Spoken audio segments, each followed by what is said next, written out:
Ne, tole ni baklava, je pa zelo podobno. V tej sladici najdemo plasti orehov, vlečenega testa in sladkornega siropa. Danes bomo delali eno izmed viralnih sladic, pito harmoniko z orehi. Vse sestavine kot vedno najdemo v Lidlu. Hec pa v tem, da sveže vlečeno testo nagužvamo skupaj v obliko harmonike in tesno zložimo skupaj. Spečemo, da bo hrustljavo.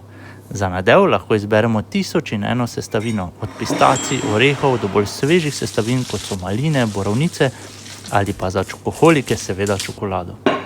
Najbaklava je z orehi, tako da sva tudi to harmoniko pripravila kar z orehi in priznam, da je res fantastična.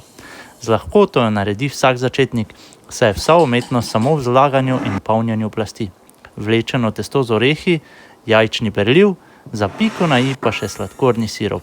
Ne, s to sladico ne boste zgrešili.